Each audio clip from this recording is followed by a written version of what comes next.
Hi, this is Graphically Alex coming at you with all things fat related. If that's something that interests you, please subscribe. I'd love to have you. So today sorry, I don't know why I'm laughing already, but we're covering Aubrey Gordon, and I I'm gonna fly really soon, and you know damn well this is on my mind. You know it's on my mind. I know it's on my mind. The world knows it's on my mind. So, just to put in a little bit of context, I flew in 2022 and I was like 100 pounds heavier, essentially. It's 100 pounds bigger when I flew, and it was horrible. As you would expect, it was truly horrible. Like, yeah. So, let's read this and let's freak myself out, right? Let's get super freaked out before I go on my trip. Okay? So, fat people usually have to buy a second plane seat. That has to change. Okay. Kevin Smith made headlines in 2010, not for his movies or podcasts, but for boarding an airplane. The director boarded his Southwest Airlines flight, oh my gosh, stowed his bags and took his seat. That's the airline I flew when I was fat.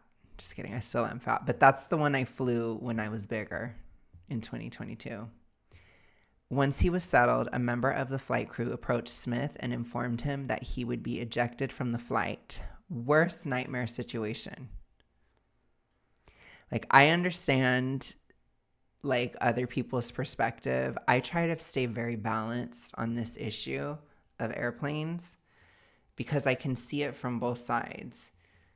But it is a worse nightmare situation. Like, I was very nervous of something like that possibly happening. I didn't think it would, but it was like, if that were to have happened, it would have been so scarring because I didn't have any financial flexibility, timing flexibility.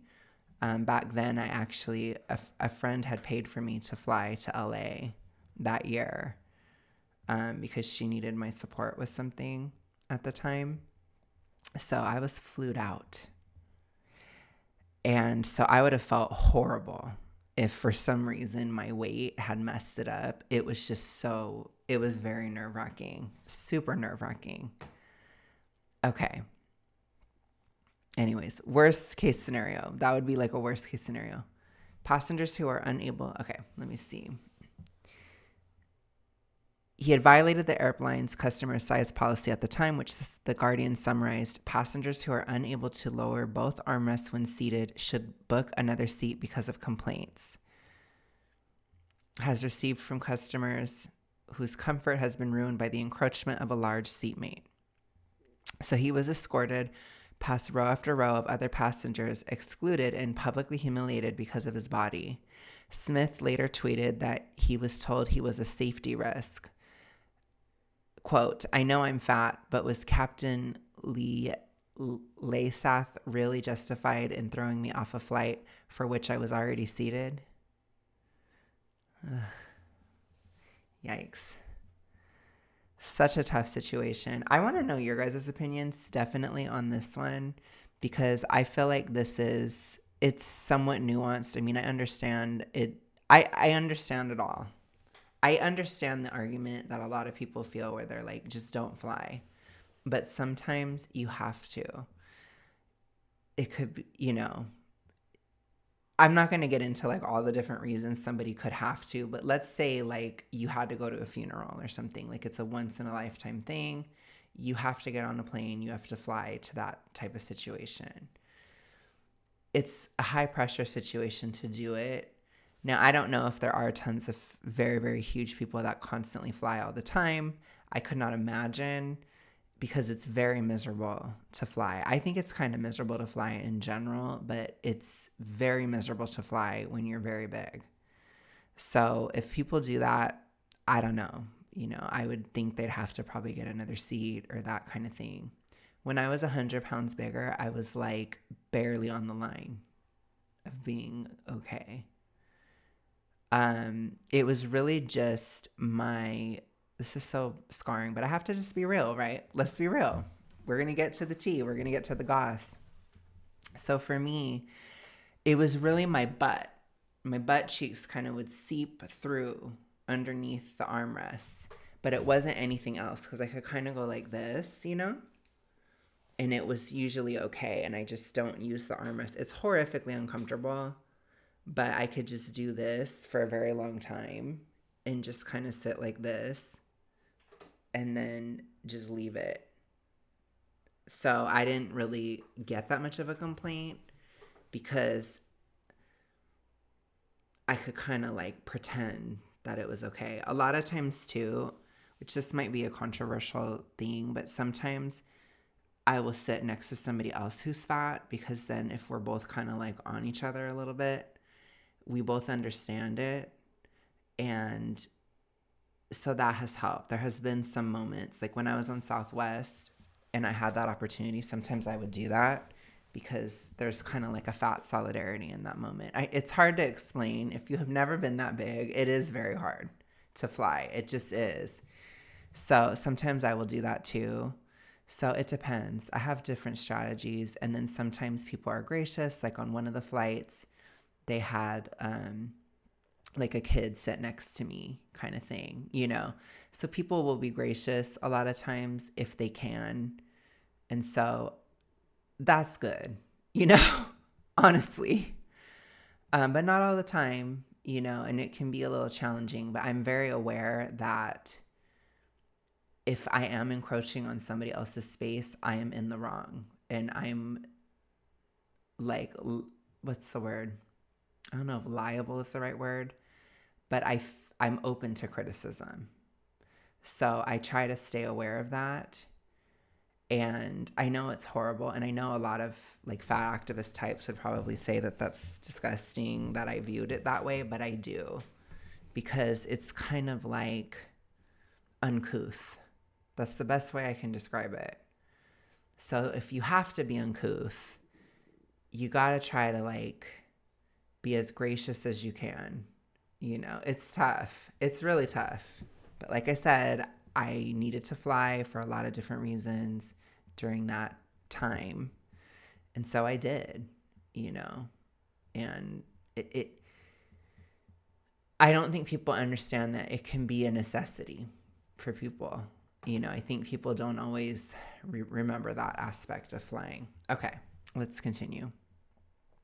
Smith's experience sounds painful, but Amber Phillips was just dangerous. Phillips, also a filmmaker and podcaster, boarded a small regional American Airlines flight. That was her first mistake. No, I'm just kidding. I'm kidding. That was just slight shade at American Airlines. I'm like, I don't think I'm flying with them. But anyways, okay. We're kidding. Let's move on. She found her seat next to a thin white woman who seemed agitated by the small plane's cramped seats and irritated that their arms had brushed together. Phillips, a fat black woman, said the thin white passenger positioned herself to push Phillips further into the wall. When Phillips asked her to stop, the other passenger began to complain, saying that Phillips was being mean. As the flight continued, her complaints escalated, culminating with an accusation that Phillips had assaulted her. That's horrible. By the time they landed, the American Airlines crew called the police to investigate the alleged assault. Police detained both passengers for questioning before releasing them. That is horrible. Gosh, these are like some real worst case scenarios. Phillips told the Washington Post she was scared, upset, and shaken. Yeah, I could see that. White people literally need to stop calling the cops on black people who make them uncomfortable. They're calling the cops like they need to speak to the manager or something. You're not allowed to call the cops for things that aren't true. Yeah, I agree with all of that, to be honest. It's horrible. Don't lie about people. I mean, my gosh. There's a special place in hell for people like that. Smith and Phillips learned what so many other fat passengers have. When you're fat, flying can be a minefield. Other passengers may loudly complain in front of us about what they believe to be fat people's burdensome bodies. So, first, I want to say, think about what Aubrey just did. Aubrey just brought up two kind of extreme worst case scenarios, one of which having some racial dynamics within it. So, she's trying to kind of get you hooked in and try to make you feel more empathetic in a way so that she can kind of push some of her BS, which I'm sure we're going to get to the BS portion of the article very soon. I'm going to tell you about some more middling experiences, which is what I've done so far. They're more middle of the road. They're more common. I'm not going to deny that these two things have occurred. What I'm going to say is that it's not most of the time that this occurs, but it is almost always very uncomfortable. Does that make sense? Okay. When you're fat, flying can be a minefield. Other passengers may loudly complain in front of us about what they believe to be fat people's burdensome bodies. Flight attendants, too, may decide that we are too fat to fly, escorting us from the plane and leaving us stranded without warning or recourse. This is very hard. This part, I will say, this has nothing to do with other passengers. That is how airlines are run in that sense, and that has to not happen.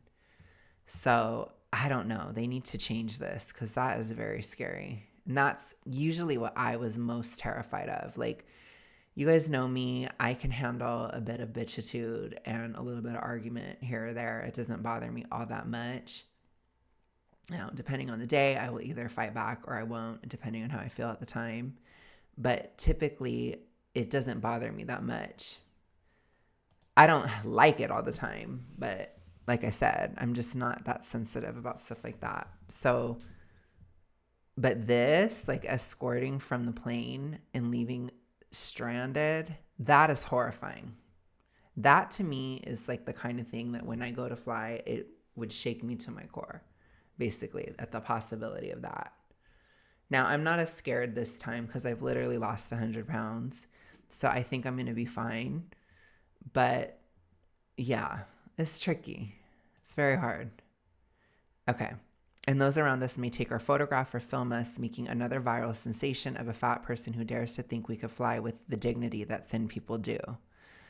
So again, there are a couple paths of recourse. There are some things that can be done. For example, you can buy a second seat, which they hate it when you bring that up, but it is a path. It is a path to fly with dignity, to fly without judgment. That is a path to do so. Yes, it's more expensive, but I think people need to understand when you are overweight, almost everything is more expensive, especially the food that you're eating because you're eating tons more. Let's be real, which again, they never acknowledge that. We do acknowledge that on this channel. It costs a lot more for clothes. It costs a lot more for medicine, medical stuff. It costs a lot more to fly. Like if you're so big that you can't fit in one seat, then you have to buy two. So it's double the price. But again, being fat is expensive. It is one of the biggest drawbacks to being fat. It is, in my opinion, why a lot of fat people are impoverished, because it's very expensive. So and it also makes it harder to work. So it hits your finances at two separate levels. That can be a very negative, hugely, hugely, hugely negative combination. Because if your ability to earn money is thrown off, plus everything costs more, it's a very difficult place to be financially, especially the fatter you are. It gets harder and harder to maintain and to do all this. I would know. I've had one hell of a time with finances throughout my life. Among the most persistent challenges of flying while fat is navigating the maze of airline policies about when and whether we'll be permitted to stay on a flight. So what I will say with this too is you can think of this as a reality check as well. If you are so big that you're starting to worry if you can fit on a plane, I think it's important to consider the cost of being that big. That is a part of it. Like I said, consider it, you know. Current policies for so-called passengers of size vary substantially from airline to airline, leaving fat passengers, especially larger fat passengers, to determine which airlines will allow us to keep our seats and which won't. Within the United States, domestic airlines have a patchwork of policies that require fat passengers to conduct extensive research to see if we'll be permitted to stay on the plane. In the years following its decision to eject Kevin Smith from a flight, Southwest Airlines rewrote its policy, becoming one of the least hostile airline policies, setting a very low bar for the industry. As of 2022, that's funny because I flew on Southwest that year, fat Southwest passengers must purchase a second seat, but may call after their trip to request a refund, which will be provided. I didn't have to, thank God. But I don't like this because that makes it cost more for everyone.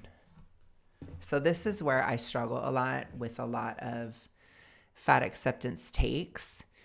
And do understand that how I come across or how I view obesity is I do view obesity as a choice. If you want to argue that point, you can go ahead and try in the comments. You guys can argue it back and forth. I have talked a lot about it. I will just quickly say obesity is a consequence of a series of choices over a long period of time. So all in all, it is a choice. It is a choice. Even if you have hormonal issues, it's a choice to not get hormonal issues treated.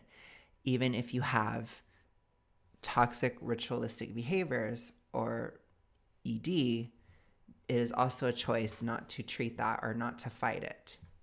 So all those things go into the fact that obesity is a choice, even in extreme circumstances. If you have neither of those issues, then it is definitely a much more direct choice. It's really just having the discipline or time to, I don't even say time, but having the discipline to keep track of what you eat and exercise, basically, in any way that is available to you or that you can.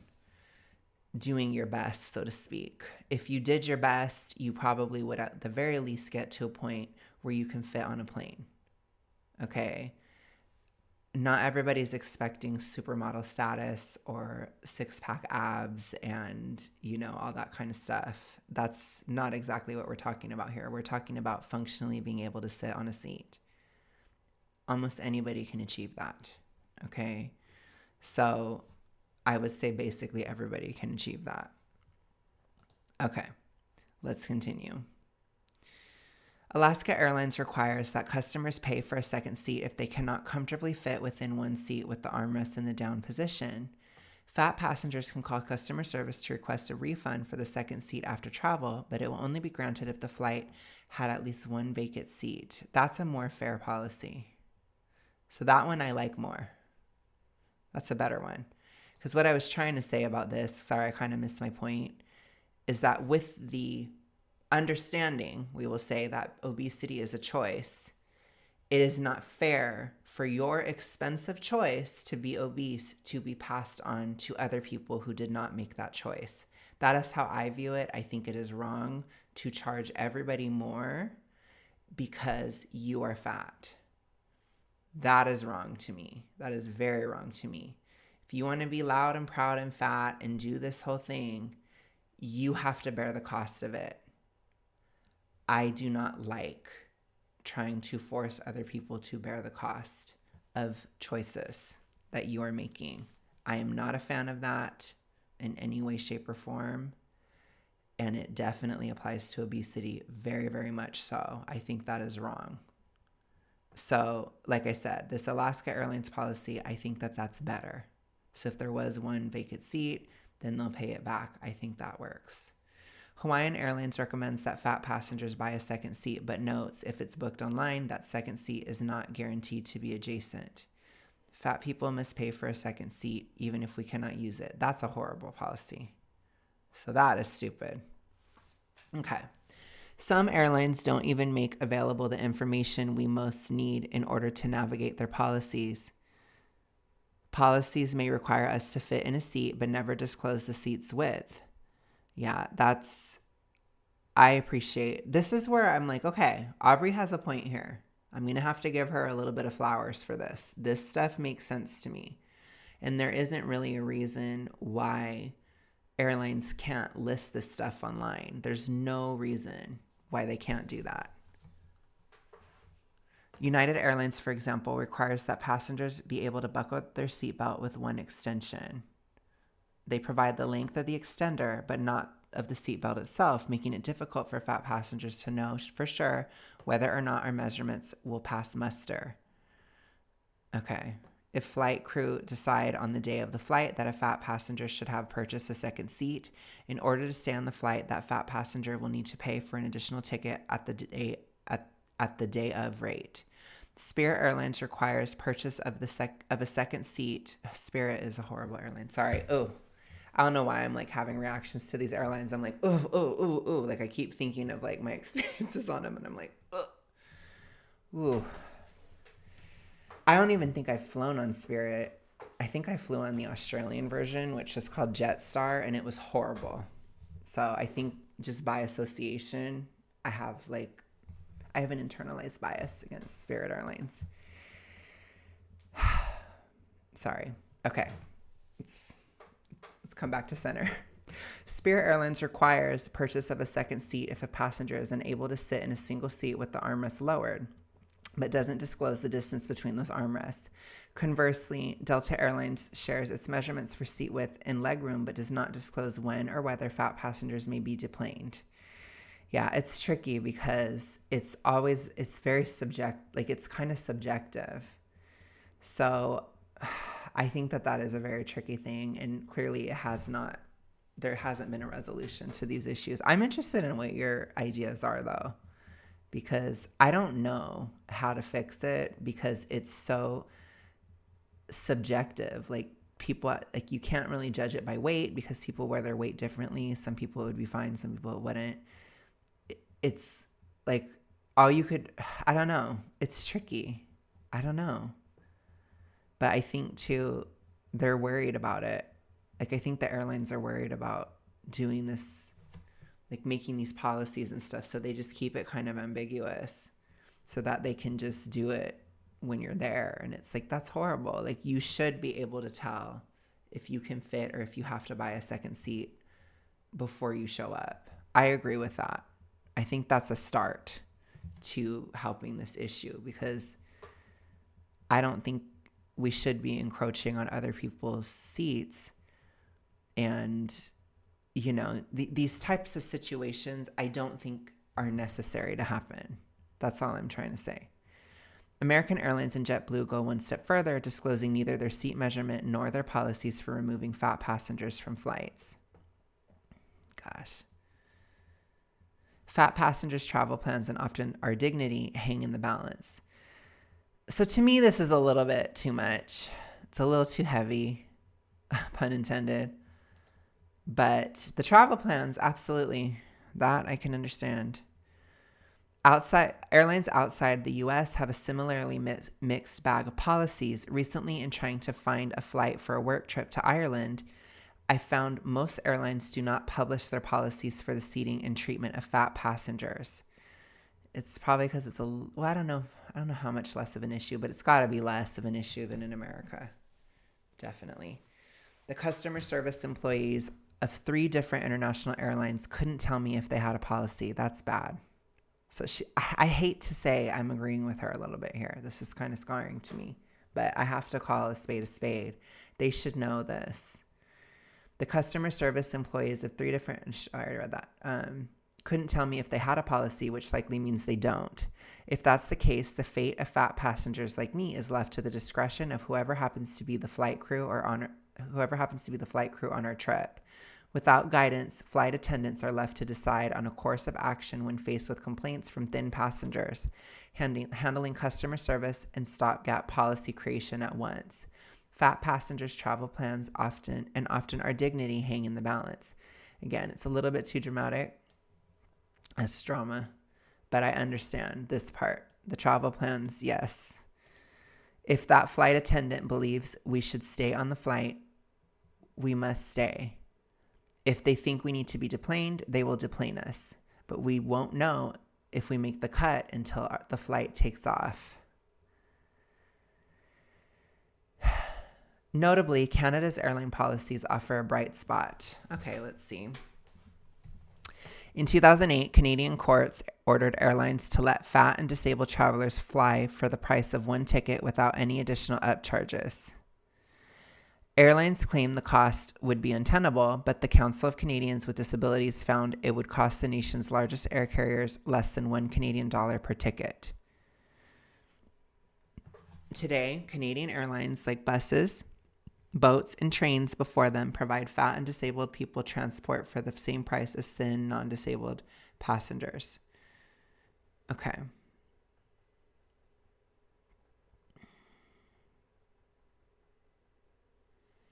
The part that I'm struggling with is this.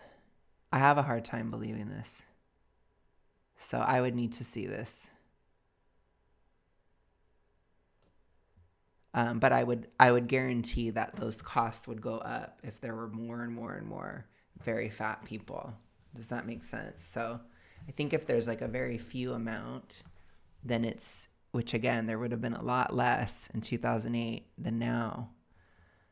I'm just not buying it at this point. I'm just not. I think that it would raise the cost quite a bit. Okay.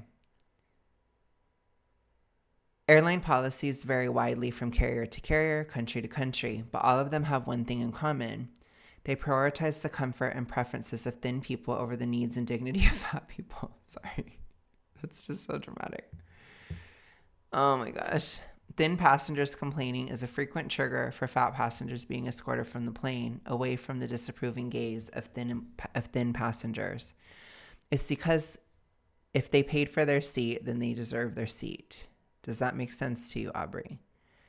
Try to see it from the other person's point of view. Try to put yourself in the other person's shoes.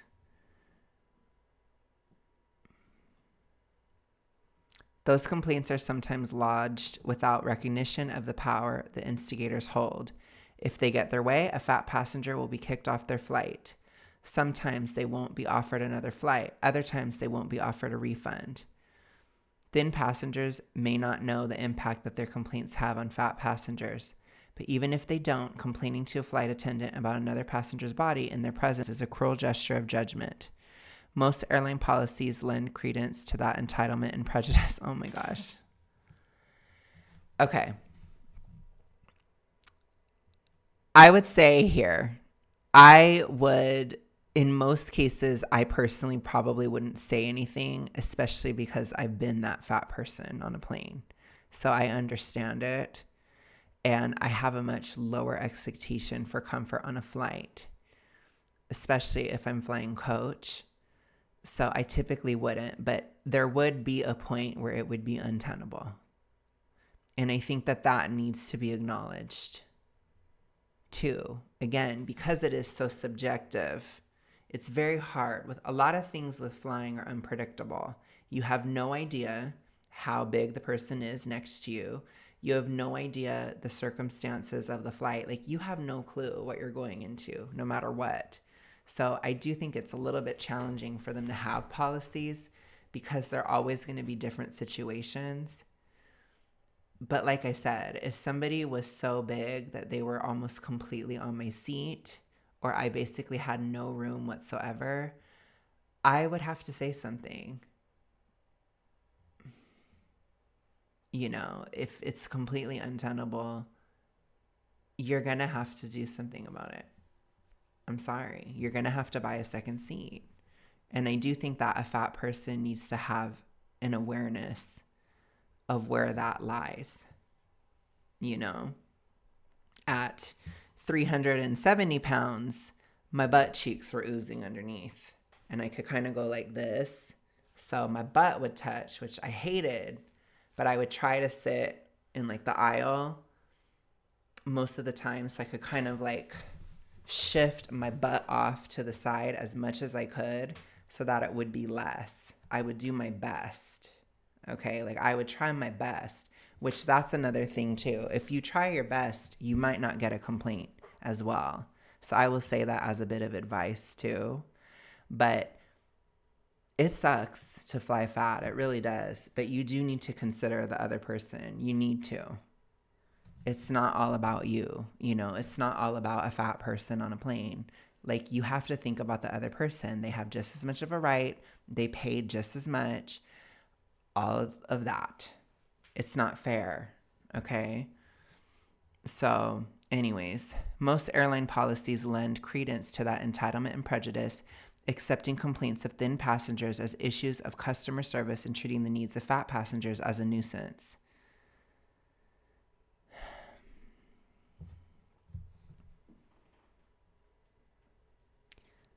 I already described my thoughts on that. Those policies also set up a bizarre dynamic, one in which the fate of fat passengers rests with the discomfort and bias of whoever happens to sit next to us.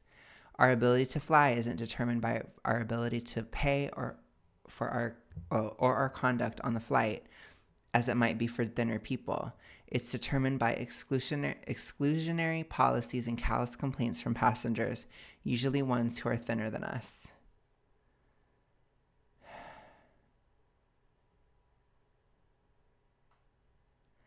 I do not understand. Look, I think that there's two people you can blame for this issue. You can blame the airlines and you can blame the fat passenger. So blame within this situation, it exists on a continuum of them, of those two, not the thinner passenger. The thinner passenger has nothing to do with the situation. So Aubrey trying to blame a thinner passenger is so dumb. That is dumb. Because as I said, a fat person should have some level of awareness of how big they are. Some level of awareness. And the airline should have something in place. And they should be the ones that are the bad guys, which they're going to have to choose when to be the bad guy or not. And that's based upon their business practices and what they decide to do. But that's their decision. But it is not the thinner passenger. It's not their fault. Our cultural conversations about flying while fat also reinforce anti-fat judgment. Our cultural conversations about flying while fat also reinforce anti-fat judgment. We talk about fat passengers with scorn, insisting that if they don't like it, they can just lose weight. So, I would say if you don't like having to buy a second seat, then you can lose weight. Consider it a part of the added cost of being obese, which there are many added costs to being obese, which again are all ultimately a choice, even if it's a long-standing choice based on a series of choices or a consequence for a series of choices over a long period of time. It doesn't matter. Still a choice. In doing so, we imply that fat people are responsible for the discriminatory policies, not the airlines who wrote them. I don't think that they're responsible for airline policies. I don't think that's true. Many of us treat airplane seat sizes as some external immutable truth rather than the product of a series of design decisions made by major manufacturers like Airbus and Boeing. Notably, airline seats have been shrinking for decades. 40 years ago, the average seat pitch, an industry measurement to assess legroom, was between 31 and 35 inches. Today, it's 29 to 33 inches. Okay, Aubrey, but at a certain point, if a person is over 400 pounds, it's not going to matter. Let's be realistic as well. All these arguments that you have, Aubrey, they only work up to a certain point in terms of weight.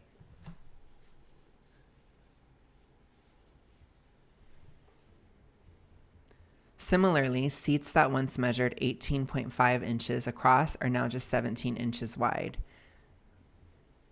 Bathrooms are shrinking too. In 2018, the Wall Street Journal reported by their measurement, new model Southwest Airlines 737 bathrooms were 20% narrower than older jets, allowing for additional rows of cramped seats and more tickets sold on each flight.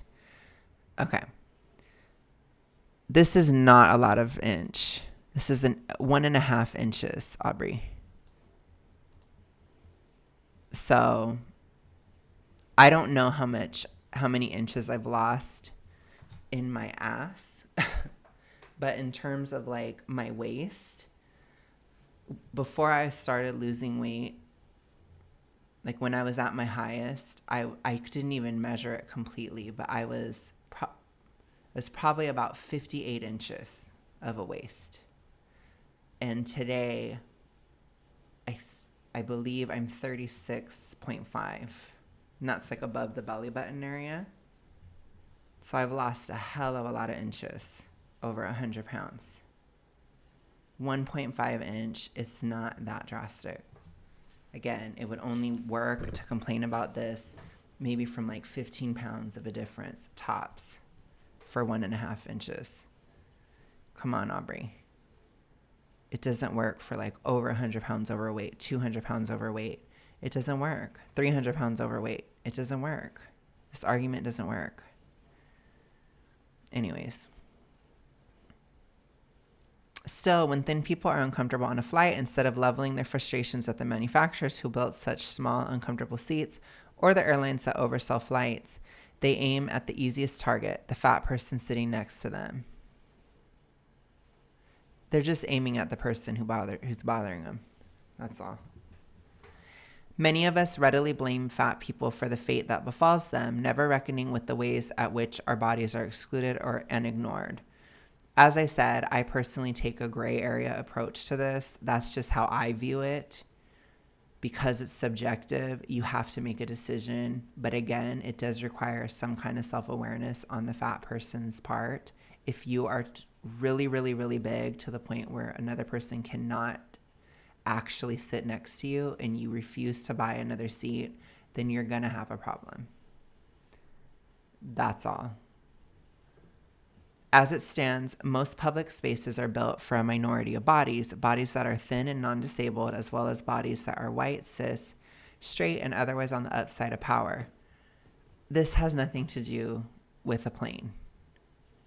Now, I used to work at the airport, and I would help disabled people get onto planes, and, I did like the wheelchairs at the airport. And I'm not sure what she means by disabled people not being able to be on a plane. Like, I've helped people that couldn't walk get onto a plane. It's where you have to use an aisle chair and stuff like that. And I certainly helped a lot of old people get on a plane. But my question is, what does she mean by that? What does she mean? I think we once helped a fat person who was disabled get onto a plane. That was tough. It was very tough because I had it was like the smaller planes, and there was only a ramp, and like a lot of people had to push the person up. It was difficult. But I'm just saying, that person was on the plane. They boarded first. They were pre-board. So I'm like, I don't know. I don't understand what she's saying there. That's weird. It's very weird to me. I don't know.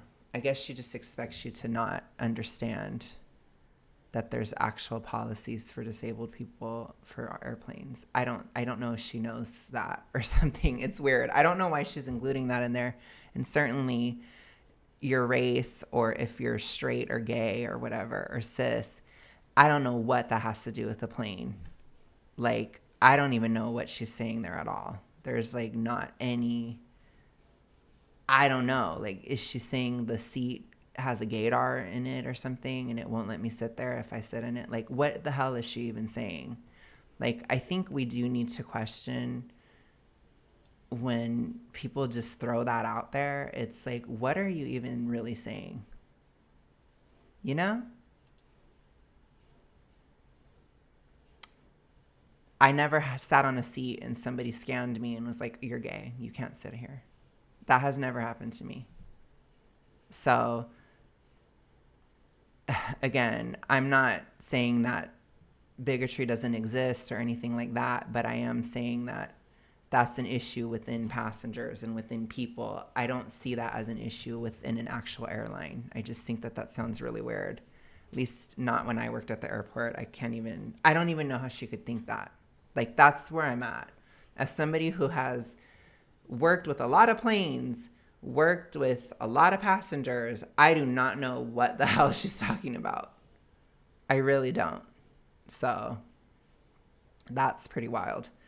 But instead of asking why manufacturers continue to build seating in airplanes that work for only a fraction of people, we steadfastly focus on the people who pay the greatest price, literally and figuratively, for being excluded. I think you're trying to lump everybody into an issue that involves obesity. That's what I think you're trying to do, and it's not working, at least not on me. It isn't working whatsoever.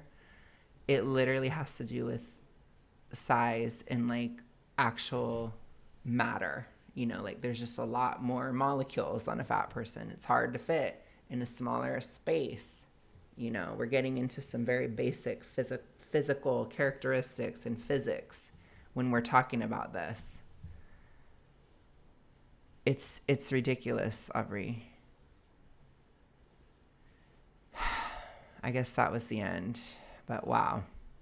I knew that it was coming. I knew that oh gosh, 1.5 inches makes a huge difference of 100 pounds. No, Aubrey. I knew that those things were coming. But I don't know. The idea, this line right here, that airplanes don't allow disabled people on, when that was literally my job. When you have to be white, cis, straight, and otherwise to fit on a plane, it doesn't make any sense. That is just so dumb. So anyways, you guys, let me know your thoughts. I tried to kind of give my perspective, I guess, as somebody who has worked with airlines, as somebody who has been fat on a plane, who was very fat on a plane in 2022. I will definitely keep you guys posted as to how this flight goes. Maybe I'll do a vlog or something. That would be interesting if I can get it together. But I will be flying very soon. So it will be very interesting for me to compare the difference to how it was before. But thank you guys so much for watching. I will see you guys again very soon. Have a good rest of your day, night, whatever. Peace out.